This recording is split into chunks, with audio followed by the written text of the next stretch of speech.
We're going to interrupt that report to go to listen to Israeli Prime Minister Binyamin Netanyahu.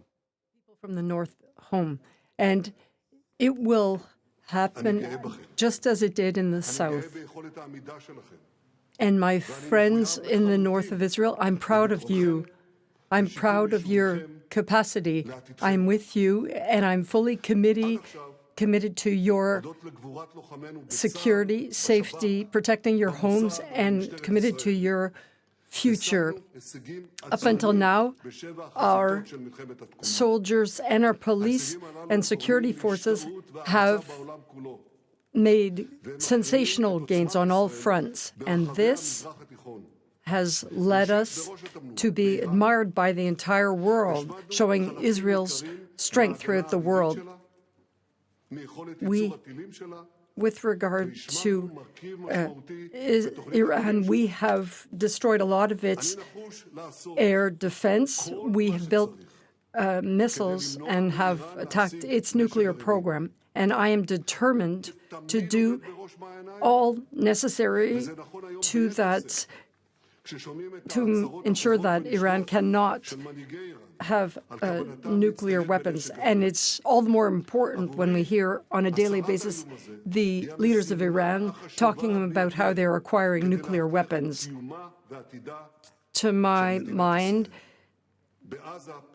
eradicating this threat is the most important thing to ensure the security of Israel. And in Lebanon, we have killed 20,000 terrorists, and we have killed many leaders, and we have been able to return 154 hostages. We want to bring back the 101 hostages, dead or alive, to put an end to the suffering of their families. And we have committed to completing the eradication of Hamas. In the West Bank, we are now taking out hundreds of terrorists, taking out their infrastructures. And in Yemen, we have attacked the Hodeidah, the Houthi port. And this is something that had never been done in Iraq. We have succeeded in preventing drone attacks, but here again, there are many challenges. In Syria, we are stopping systematically all attempts of Iran, the Syrian army, and Hezbollah to bring weapons into Lebanon. They have to know that they're playing with fire. And on this seventh front in the south, Hezbollah has decided to attack us on the 8th of October. And a year had gone by, and we have gone back years in time. We have eliminated Nasrallah. We have destroyed most of their missiles and rockets. We have destroyed their homes and terrorist infrastructure that's underground and other infrastructure that was on our border, things they had been building for years. We attacked dozens of terrorist centers throughout Lebanon. And we see the earth under Beirut trembling. 3 months ago, all this would have seemed science fiction. But this is not science fiction. We have done this. And I would like to say that throughout every moment of this campaign, I'm looking at all the fronts simultaneously. That's what I did when I took the decision today and yesterday with regard to Gaza, not to open another front in Lebanon. That's what I did a few months ago when we were able to do this. That's when we decided to focus on Hezbollah.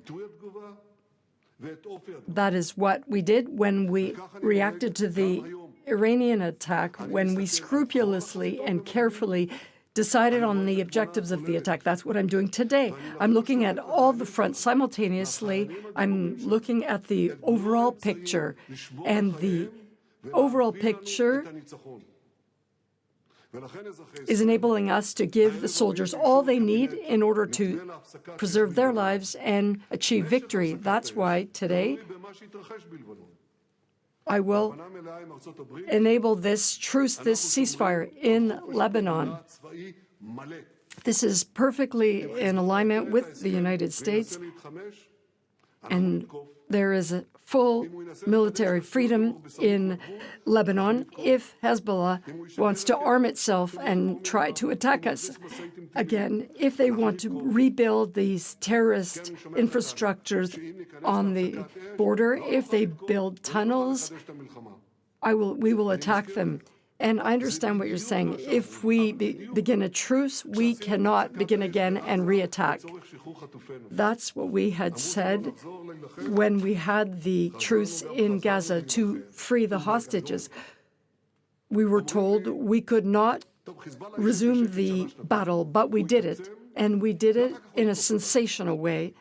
And we're saying, well, Hezbollah will remain quiet, and then they will attack us again. But Hezbollah will be in violation of the agreement, not only if they attack, but even if they try to acquire ammunition and weapons. Every violation will be one we respond to with a lot of force. I know many people do not believe that we will do this. Many people did not believe that we would go into Gaza or to Shifa. But we did go in there. Many people did not believe that, faced with all this incredible international pressure, we were able to go to Rafah and Philadelphia, but we did so. Many people did not believe that we would attack Lebanon, but here again, we did attack. We attacked with a lot of force and sophistication, which surprised the entire world. So perhaps it's time to believe in our determination and our commitment to reach victory. So why a truce? Why now? Well, there are three main reasons. The first is that we have to focus on the Iranian threat. And I won't say any more about that. The second reason, we have simply to enable the troops to rest. We have to allow this because there has been a lot of delay in the ammunition. So we have to acquire more ammunition and weapons in order better to protect the life of soldiers and to have the strength to continue this work. The third reason for the truce is Hamas's isolation. So for 30 days, Hamas with Hezbollah has been in contact. So Hamas was alone in this battle. Our pressure will increase, and that will enable us to free our hostages. Citizens of Israel, we have been able to change the game. We have 7 fronts on which we have to fight, and we are winning, and we are changing the face of the Middle East. And we're doing this thanks to the courage of our soldiers and your courage, and thanks to the rational way in which we're waging this war. Once again, a good agreement is an agreement that is one that's implemented, and we will implement it. God willing, we will bring back safety and security to the north, and we will continue together to the victory.